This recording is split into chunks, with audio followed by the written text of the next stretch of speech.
Ahora, realmente este es un compromiso serio cuando uno tiene que estar aquí. Muchas veces pensamos que el estar aquí es algo fácil, pero solamente por la misericordia de Dios. Que nosotros ahora, nuestro compromiso es con el Señor. Al estar aquí en esta mañana, mi propósito es que la iglesia pueda ser edificada para gloria del nombre de Dios. No para engrandecimiento de nadie, porque nosotros debemos humillarnos ante la presencia del Altísimo. Si alguien ha venido en esta mañana con algún problema de salud, con algún problema mental, con algún problema familiar, con algún problema económico, la palabra de Dios nos enseña que el Señor tiene remedio para esto, hermano, y tiene las soluciones en sus manos. Por eso, al iniciar, yo quiero leer algo a modo de introducción de lo que nos dice el espíritu de profecía. La hermana Juárez nos dice: nuestra santificación es la obra del Padre, el Hijo y el Espíritu Santo. El cumplimiento del pacto que Dios ha hecho con aquellos que se comprometen con Él a permanecer con Él, con su Hijo y su Espíritu en santa comunión. Habéis renacido, os habéis convertido en un nuevo ser en Cristo Jesús. Entonces cooperad con los tres grandes poderes del cielo que trabajan en favor de vosotros. Cuando os entregasteis a Cristo, hicisteis una promesa en la presencia del Padre, el Hijo y el Espíritu Santo, los tres grandes dignatarios personales del cielo. Y más adelante, concluyendo, dice: el hecho de que habéis sido bautizados en el nombre del Padre, el Hijo y el Espíritu Santo es una garantía de que si pedís su ayuda, estas potestades os ayudarán en toda emergencia. Hermanos, nosotros hemos hecho ese compromiso. Como acabamos de leer, en nuestra iglesia, la persona del Espíritu Santo tiene un lugar preponderante en la vida espiritual de cada uno de nosotros. Padre, Hijo y Espíritu Santo. En esta mañana nosotros queremos tener un poco más de comunicación, de conversación sobre esa parte, sobre la importancia del Espíritu Santo en nuestras vidas. Lo que Dios, a través de su Santo Espíritu, puede hacer en la vida de cada uno de nosotros. Dios es Espíritu y los que le adoran deben adorarle en espíritu y en verdad, dicen las Sagradas Escrituras. Y dice: y a menos que ustedes hayan sido purificados, a menos que su espíritu egoísta haya sido crucificado, usted no podrá adorar a Dios en espíritu y en verdad. Esta es una lectura. Adorar a Dios en espíritu y en verdad significa una disposición espiritual. Nosotros aquí, aunque andamos en la materia, aunque vemos lo que está enfrente de nuestros ojos, sabemos que existe un reino más poderoso que el reino físico, que es el reino espiritual.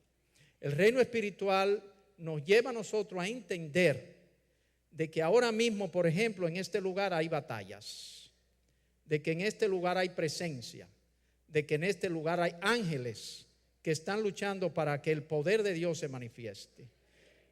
Hay una presencia de Dios que tiene el propósito de que nosotros podamos ver hacia la parte que no ven los ojos materiales. Por eso el Señor hablaba mucho de teniendo ojos no ven y oídos no oyen, porque han sido entenebrecidos vuestros sentidos, porque no podéis ver la verdad ni las cosas espirituales. Dice más adelante: usted podrá adorar a Dios en verdad. Hacer esto requiere el Espíritu de Dios le proporcione las palabras de oración, alabanza y adoración en su boca. Dios es espíritu y los que le adoran debe de adorarle en espíritu y en verdad. De manera que la adoración de su mente carnal es enemistad contra Dios. Normalmente la adoración nuestra es una adoración condicionada a los intereses humanos. Eso es enemistad contra Dios. Dios quiere que nosotros le adoremos en espíritu, porque así de tales adoradores se agrada a Dios, dice la palabra de Dios. Adorar a Dios en el espíritu implica alejarnos lo más que podamos de este cuerpo material, de esta mente material que está corrompida por el pecado. Cada uno tenemos esa gran lucha permanentemente. Y a veces andamos luchando con el Señor y a veces nos apartamos totalmente. Pero Dios quiere que nosotros le adoremos en espíritu y en verdad, porque de tales adoradores se agrada al Señor. Más adelante nos dice: todas estas cosas están fuera de la adoración que está en el espíritu y en la verdad. ¿Cuáles cosas están fuera de la adoración? Nuestras intenciones materiales, nuestros deseos, nuestras actitudes. A veces hasta la forma en que amamos nos puede apartar de Dios, porque amamos interesadamente y no amamos conforme a como Dios quiere que amemos, conforme a un amor ágape, un amor sin ninguna intención, sin ningún condicionamiento. Todas estas cosas están fuera de la oración que es en el espíritu y en la verdad. Son una abominación para el Señor. A veces decimos adorar y estamos abominando la presencia y el nombre de Dios. Por eso no vemos más manifestación del Espíritu de Dios. El Espíritu Santo quiere glorificarse en las iglesias, quiere glorificarse en medio nuestro. Y quien detiene a veces eso somos nosotros mismos, porque tenemos otros intereses, tenemos otras prioridades en nuestras vidas. Y cuando tenemos otras prioridades, el Señor no está alegre con nosotros. El Señor se entristece, porque de boca lo hablamos, de boca lo declaramos, pero nuestro corazón está lejos de Él. El Señor quiere otra posición nuestra. El apóstol Pablo, los primeros cuaqueros le llamaron a este tipo de adoración voluntaria. La adoración voluntaria es una adoración que se ejerce a través de la voluntad humana. Es decir, yo voy a hacer esto porque esta es una responsabilidad que tengo. Entonces a veces en la iglesia, cuando tenemos una responsabilidad, un cargo o algo, decimos: yo soy una persona muy responsable, yo no falto mis obligaciones. Pero como se puede ver en el fondo, esa es una actitud meramente humana. Las cosas de Dios son espirituales, hermanos. Si Dios nos ha traído aquí a esta responsabilidad, nosotros le vamos a servir a Él, porque nosotros tenemos un compromiso y tenemos también una responsabilidad frente a Dios. Y hemos sido comprados por sangre. Nosotros hemos sido comprados por sangre. Y como hemos sido comprados con sangre, nosotros tenemos una deuda con Dios. Si le servimos a Dios, le servimos porque tenemos una deuda. Nosotros no le aportamos nada, es porque tenemos una deuda. Y esta es una deuda que nosotros le estamos pagando por amor, para gloria de Dios. Cada cosa que hacemos, si lo hacemos por amor, va a quedar bien. Si lo hacemos con un deseo de servir y de agradar a Dios como Él merece, va a quedar bien. Pero si lo hacemos para nosotros agradarnos a nosotros mismos, para satisfacer nuestro orgullo, nuestra vanidad, vamos a ser como el agua que pasa del río, que nadie quiere que vuelva, sino que sigue su curso. Pero si lo hacemos para gloria de Dios, el Señor se va a glorificar. La verdadera adoración de Dios en el Evangelio.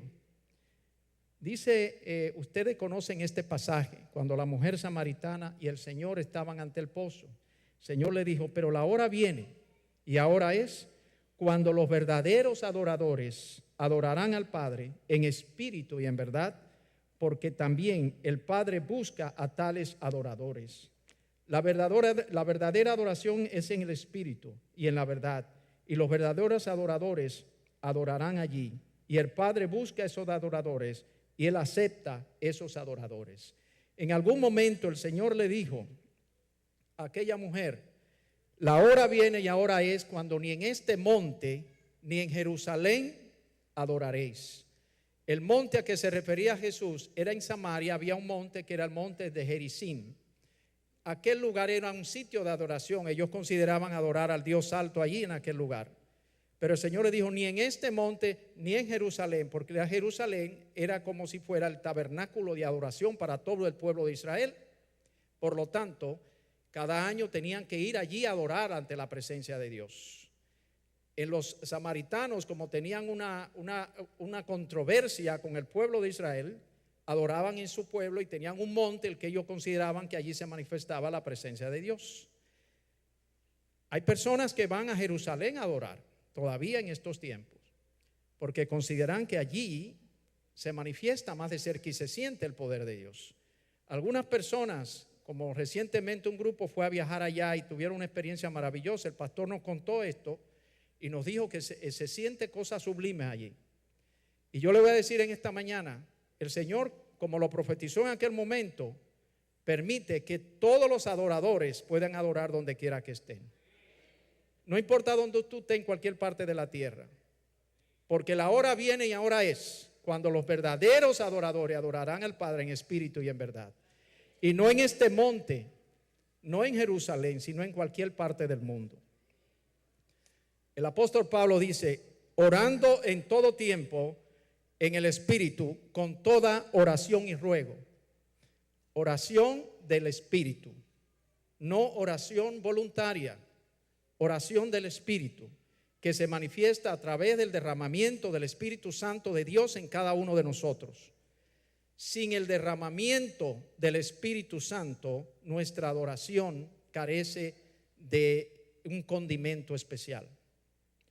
Puede convertirse en algo monótono, cuando no en algo monótono, algo formal, cuando no en algo formal, en una pompa innecesaria, muchos atavíos, muchas apariencias, mucho teatro, pero en el fondo carente del poder de Dios que Dios quiere que tenga su iglesia. La iglesia de Dios necesita el poder, y para ese poder del Espíritu Santo nosotros tenemos que buscar a Dios en espíritu y en verdad, con ayuno, con oración, con abstinencias, con vigilias. Ahí se manifiesta el poder y la presencia de Dios. Ahí hay bendición, hermanos. Recuerdo en el Antiguo Testamento el derramamiento del Espíritu Santo no se da como en el Nuevo Testamento, en la transición del libro antes de la glorificación de Cristo. Pero eso no quiere decir que no estuviera presente. El Espíritu Santo ha estado presente a través de la historia del pueblo de Dios en todos los tiempos. Todas las grandes hazañas que se hicieron anteriormente en el mundo cristiano, en el mundo del pueblo de Dios antiguo, se hicieron con la presencia del Espíritu Santo. En la medida que fue pasando el tiempo y viniendo a tiempos ya más recientes en la historia del pueblo de Dios, nosotros vemos cómo el Padre se manifiesta a través del Espíritu Santo en la vida de muchos para mostrar su poder y su gloria. En el mismo el libro de Números dice el mismo Señor: descenderé y hablaré contigo, y allí tomaré del Espíritu que está sobre ti y lo pondré sobre ellos, y llevarán contigo la carga del pueblo para que no la lleves tú solo. Se estaba refiriendo por supuesto a su siervo Moisés. Entonces descenderé y hablaré contigo, y allí tomaré del Espíritu que está sobre ti y lo pondré sobre ellos. Una de las profecías sobre la venida del Espíritu Santo más poderosa y a que más se hace alusión siempre en las predicaciones está en Joel 2:28, cuando el Señor se le manifiesta a este profeta y le dice: y después de esto derramaré de mi espíritu sobre toda carne, y profetizarán vuestros hijos y vuestras hijas, y vuestros ancianos soñarán sueños, y vuestros jóvenes verán visiones. El profeta Ezequiel también profetizó la venida del Espíritu Santo cuando decía: pondré dentro de vosotros mi espíritu, y haré que andéis en mis estatutos y que cumpláis cuidadosamente mis ordenanzas. Más adelante en Ezequiel 37:14 dice: pondré mi espíritu en vosotros y viviréis, y os pondré en vuestra tierra. Entonces sabréis que yo, el Señor, he hablado y lo he hecho, declara el Señor. En el libro de Mateo 3:11, nosotros tenemos una experiencia maravillosa cuando Juan el Bautista le tocaba predicando la venida de Cristo.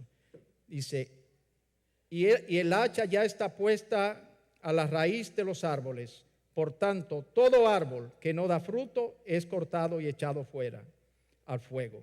Yo a la verdad os bautizo con agua para arrepentimiento, pero el que viene detrás de mí, más poderoso que yo, a quien no soy digno de quitarle las sandalias, él os bautizará con el Espíritu Santo y con fuego. ¿Quién está hablando aquí? Juan el Bautista. Juan tenía un bautismo. El bautismo de Juan era en su inmersión en agua, pero él predicó, él profetizó que vendría uno que bautizaría con agua, pero también con Espíritu Santo y además con fuego. Yo pregunto en esta mañana, ¿tú has sido bautizado en el bautismo de Juan o en el bautismo de Cristo? Juan predicó el bautismo de Cristo, que es el bautismo que nosotros debemos creer en este día. El bautismo que es con el bautismo del Espíritu Santo y con fuego. Un bautismo de redención, un bautismo de transformación. De otra manera sería simplemente un bautismo de inmersión en el cual no hay ninguna esperanza. La esperanza está, mis hermanos, en que nosotros podamos vivir con el Espíritu en nuestras vidas. Si vivimos con el Espíritu, Dios se va a glorificar. Dice, y yo rogaré. El mismo Jesús hablaba del Espíritu Santo en el Nuevo Testamento. Y yo rogaré al Padre y os dará otro consolador. ¿Para cuándo? Para que esté con vosotros todos los días de la vida. De manera que la promesa que Cristo hace es para que el Espíritu Santo no estuviera con nosotros solamente en el Pentecostés. El Espíritu Santo debe estar con nosotros todos los días del mundo. De manera que si estuvo allá, está aquí. Si Dios se glorificó allá, también se glorificará aquí. Si hubo milagros allá, aquí también habrá milagros. Si el Señor hizo transformaciones grandiosas a través de su Espíritu, en aquel entonces también la ha de hacer aquí. Porque la promesa es todos los días del mundo. ¿Y por qué la importancia del Espíritu Santo? ¿Por qué la importancia del Espíritu de Dios en la vida de los hombres? ¿Por qué la iglesia necesita esto? No solamente individuos aislados, sino la iglesia en sí como cuerpo, como institución, como centro de adoración. Porque el Espíritu Santo nos trae cosas maravillosas, nos trae frutos, los frutos del Espíritu Santo. ¿Alguien recuerda los frutos del Espíritu Santo? Gozo, amor, misericordia, paz, templanza, benignidad. Son los frutos del Espíritu Santo. Esto no nos deja a nosotros mentir. Es lo que nos muestra a nosotros el testimonio que Dios ha hecho en tu vida. Si tú no tienes esos frutos, porque hay frutos del Espíritu Santo y hay también los frutos de la carne. Los frutos de la carne. Inmundicia, maldad, pecado en nuestros corazones, odio, envidias, truhanerías, chisme. Todas estas cosas nosotros tenemos que crucificarlas con la presencia de Dios, porque esto no nos ayuda. Dios no comparte su gloria. En Isaías 42:8 nos dice textualmente más o menos esto: Dios no comparte su gloria. Yo no comparto mi gloria con el hombre. Las cosas de Dios son mucho más superior que las cosas del hombre. Lo que el hombre puede lograr sin Dios, con Dios lo lograría 1000 veces mejor. Porque Dios no comparte su gloria. Cuando la manifestación de Dios viene sobre usted o sobre mí, el Señor se glorifica. Las cosas maravillosas son de Dios. Por eso Dios le dio a su iglesia los dones. No solamente los frutos, que son una consecuencia de los beneficios que Dios ha traído, sino los dones del Espíritu Santo. El propósito de los dones no son un fin, sino un medio para lograr los propósitos de Dios en su iglesia. Y los dones son una realidad, son un poder especial. En el antiguo imperio griego se destacó por desarrollar todos los conocimientos del ser humano. No ha habido en toda la humanidad ninguna demostración y manifestación de conocimiento y ciencia como hubo en el imperio griego hace más de 2000 años. Ahí se establecieron las bases y los fundamentos de la ciencia moderna. Ahí se inventó la música, las partituras musicales. Ahí la medicina fue desarrollada en su máximo esplendor. La poesía, la ciencia en todas sus manifestaciones, la astrología, la astronomía. No la astrología no es ciencia, la astronomía sí es ciencia. Todos los conocimientos, la física, todavía en nuestros días nosotros escuchábamos y estudiábamos la trigonometría y las matemáticas, tomando en cuenta los mismos autores griegos de hace más de 2000 años. Eso nos demuestra los grandes inventos, las grandes cosas que hicieron estos grandes descubridores, estos científicos. El pensamiento humano llegó a su máxima expresión a través de los sabios de aquella entonces. Sócrates, Platón, Aristóteles, todos estos grandes inventores, el padre de la medicina, todos ellos constituyeron los grandes hombres. Pero Jesús, cuando trae la presencia del Espíritu Santo a través del Pentecostés, demostró a través de los dones espirituales que un don espiritual es superior al conocimiento humano, no importa cuál sea. Cuando un ser humano es llenado del don del poder de Dios, del Espíritu Santo, el Señor se glorifica grandemente. Yo recuerdo que había en el pasado, ustedes recuerdan perfectamente que había un profeta que se llamaba Balaán. Y Balaán se conoce porque Balaán prefirió el precio de la maldad. Y Balaán, sin embargo, yo me preguntaba por qué este hombre era profeta y sin embargo era un hombre que anidaba maldad en su corazón. Simplemente porque los dones espirituales son irrevocables.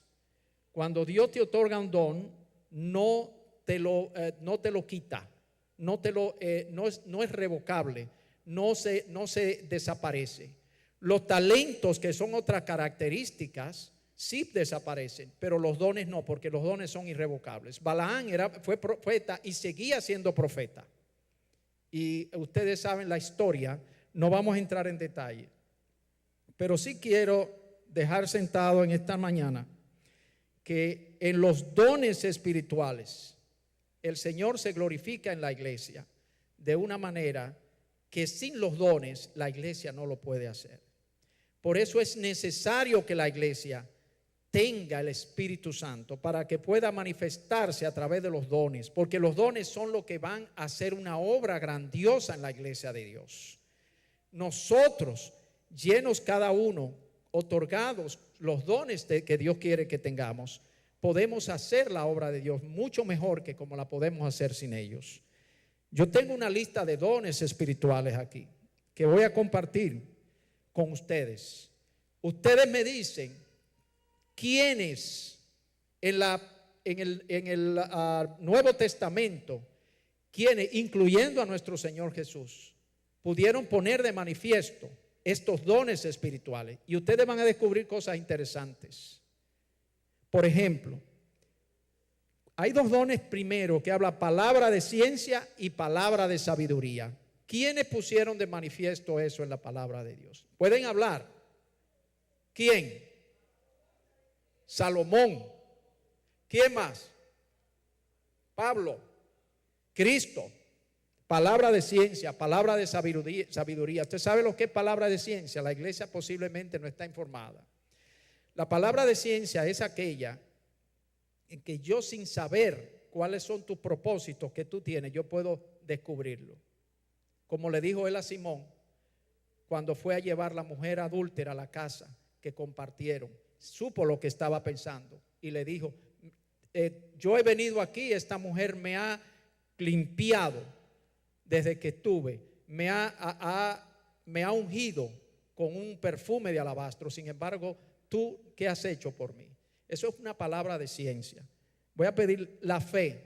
¿Quiénes pusieron en manifiesto la fe? Muchos. Sanidad. El don de sanidad. ¿Quiénes lo ejercieron en la palabra de Dios? Pablo, Cristo, Pedro. Milagros y profecías.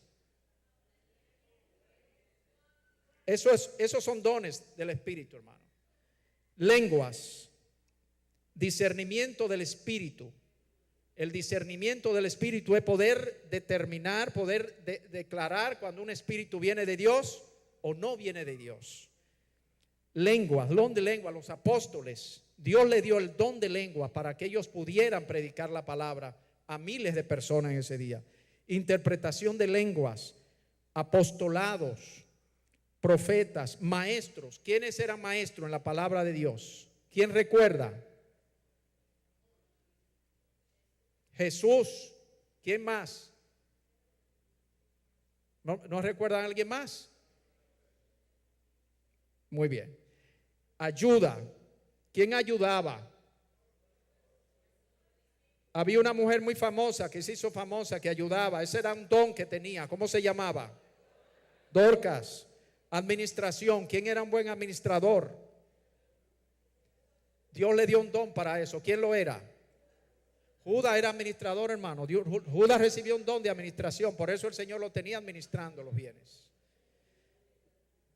Evangelista. ¿Quién era el evangelista por excelencia? Pablo. Pastores. El pastorado es un don. No es una invención humana, es un don. Por lo tanto, los pastores tienen que ser guiados por el Espíritu Santo, ungidos por Dios, no por el hombre. Un hombre puede ungir a cualquiera y decir, ya tú eres pastor, pero es Dios quien tiene que ungirlo. El pastor tiene un trabajo excepcional, extraordinario, hermano, que solamente la presencia de Dios que puede diferenciarse de esto. Porque el pastor es quien es el verdadero líder espiritual, el guía, el que nos ha de dirigir y mostrarnos las cosas como son, teniendo una actitud paternal, una actitud seria, íntegra. Al pastor nosotros le exigimos casi perfección.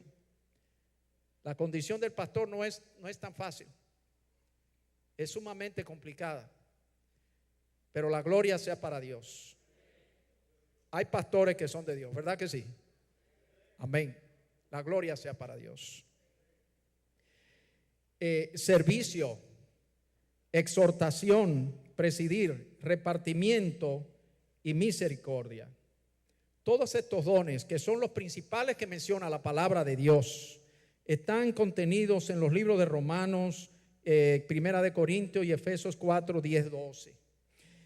En ellos representan, estos dones no son que nos parece, que yo creo que fulano tiene un don. No. Los dones son muy asertivos, muy específicos, tienen una condición muy definida.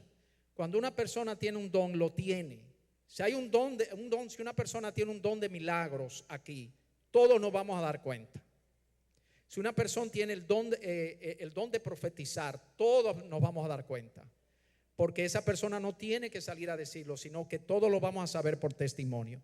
Dios quiere que su iglesia tenga dones. Nadie debe vanagloriarse de los dones que posee, por cuanto no son suyos, sino de aquel que los concedió. El apóstol enfatiza que debemos anhelar los mejores dones, pero lo más importante es seguir el amor.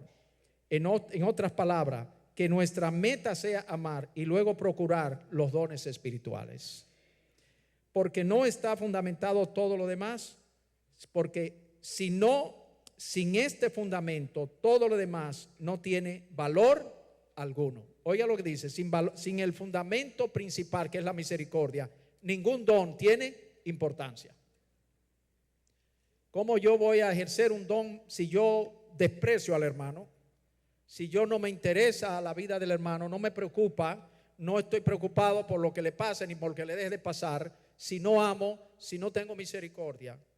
La grandeza de esta iglesia no está en ninguna de las doctrinas, está en la misericordia y el amor de uno sobre los otros. Cuando una persona no ama, no es un buen instrumento. Porque Dios, la palabra de Dios dice, Dios es amor. El que no conoce, el que no ama, dice la palabra de Dios, no conoce a Dios, porque Dios es amor.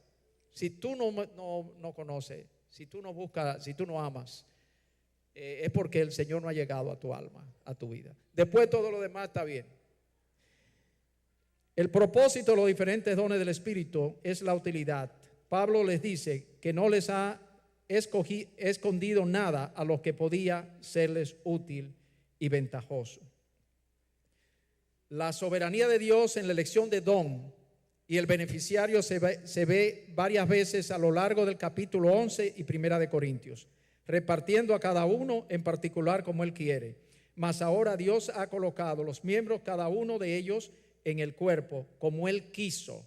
Dios ordenó el cuerpo y a unos puso Dios en la iglesia de tales diferentes dones.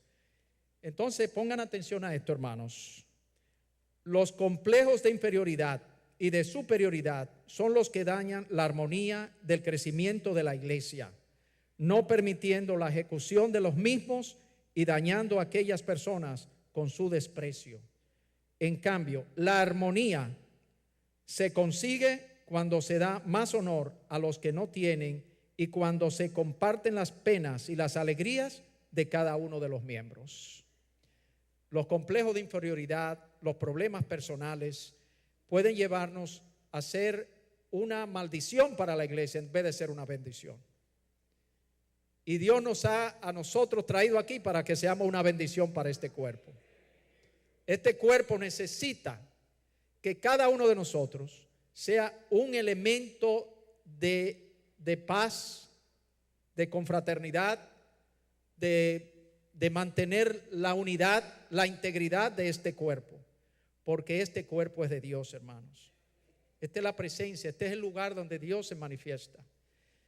La discordancia se trae cuando en nuestro corazón hay maldad y la ponemos de manifiesto. Una de las cosas que más daño le ha hecho a la iglesia es el chisme.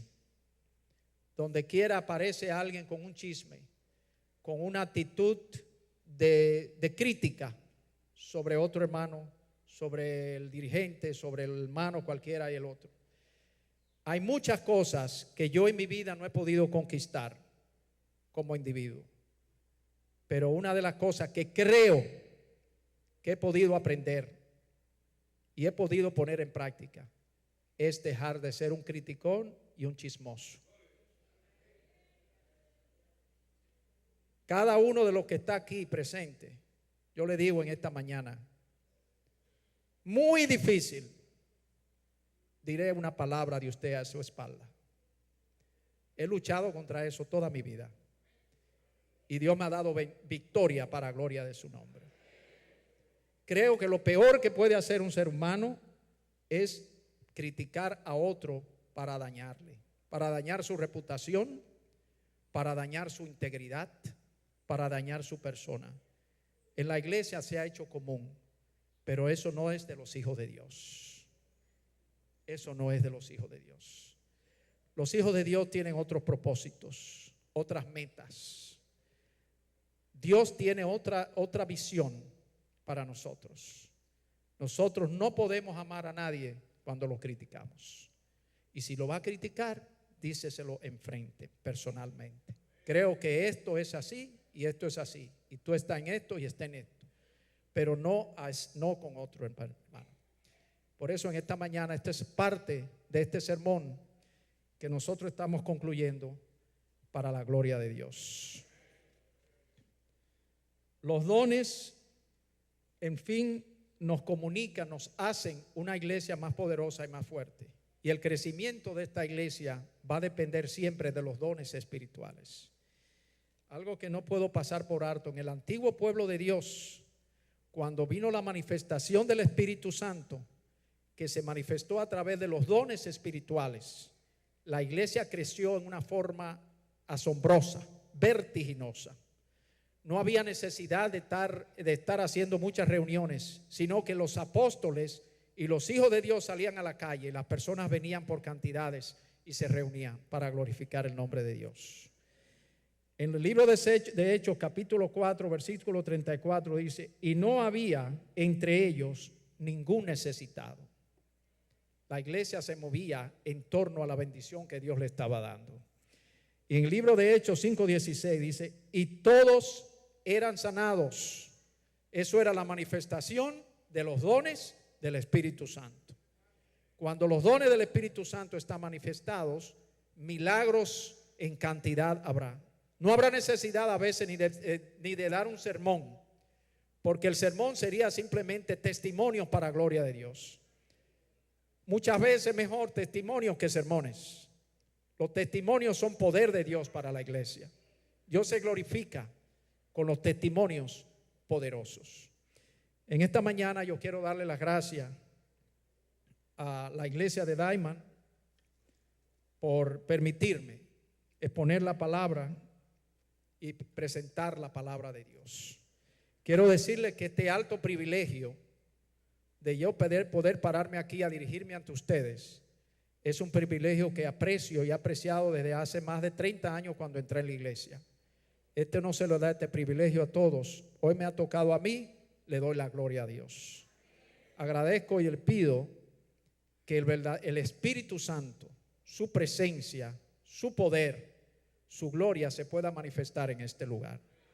Porque ahí es que nosotros vamos a gozar, vamos a sentir el gozo, la dulzura del Evangelio de Cristo. El Evangelio de Cristo no es un simple movimiento una rutina de reuniones, una rutina, un formalismo. Ese no es el Evangelio de Cristo. Eso es a veces actuamos como si fuera una logia.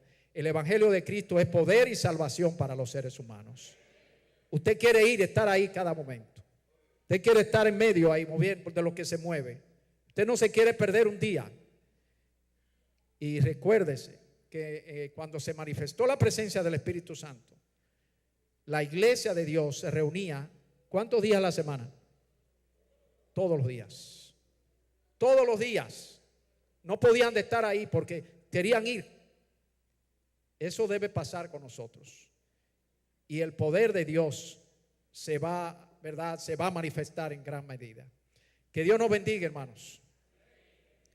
Hermanos, que Dios nos bendiga.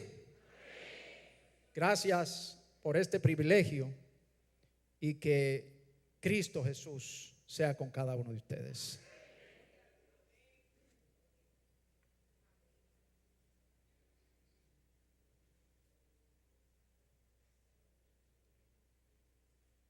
Vamos a terminar con el himno 193. Dios nos ha dado promesa.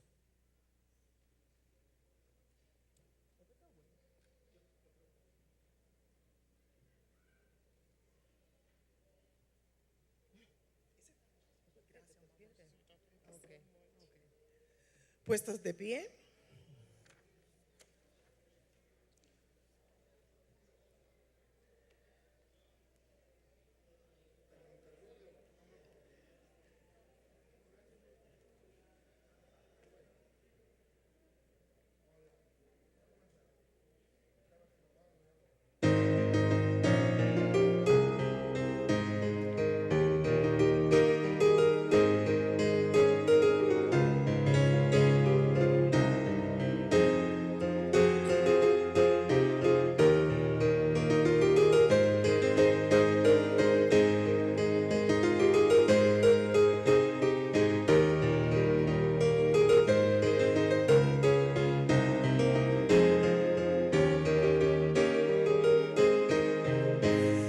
Dios nos ha dado promesa, lluvias de gracia enviaré, dones que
Mientras estaba ahí pensando, vino a mi mente que tenemos un visitante que debemos invitarlo a que tenga una oración. Pastor, por favor. Pastor Guerrero está con nosotros. Vamos a permitir que él nos despida en esta mañana.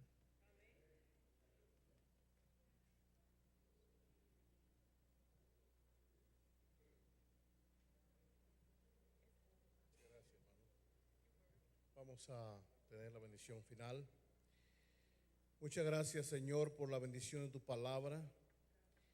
Muchas gracias por habernos llamado a ser parte de esta iglesia y nos ha conferido este honor y privilegio de compartir nuestra fe. Reconocemos, Señor, que sin tu Santo Espíritu, sin tu gracia y tu poder, no podemos hacer nada. Por eso, Señor, pedimos que tu palabra esté en nuestros corazones, que tú coloques los dones espirituales para que seamos instrumentos efectivos para ti. Gracias por el hermano Severino, a quien tú has usado poderosamente en esta mañana como líder, como anciano de esta iglesia. Tú has hablado a través de él. Gracias, Señor, por lo que tú has hecho, pero más gracias por lo que tú harás. Permite que en esta tarde, al compartir los alimentos materiales, también sea de bendición.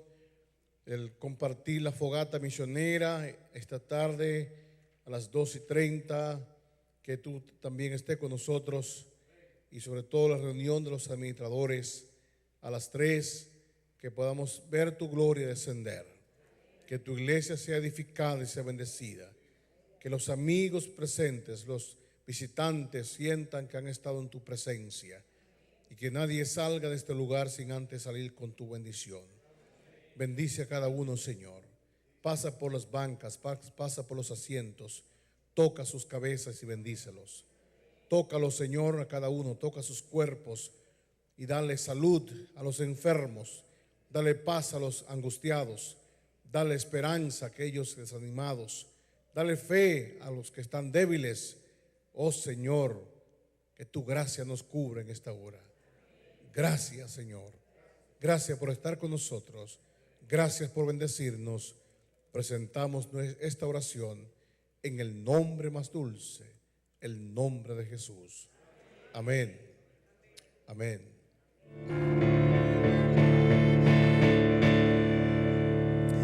Que Dios te dé su bendición. Shalom, shalom. Te guarde Dios de todo mal. Shalom, shalom. Misericordia tenga de ti. Shalom, shalom. Y resplandezca su bondad. Shalom, shalom. Él alza su rostro sobre ti. Shalom, shalom.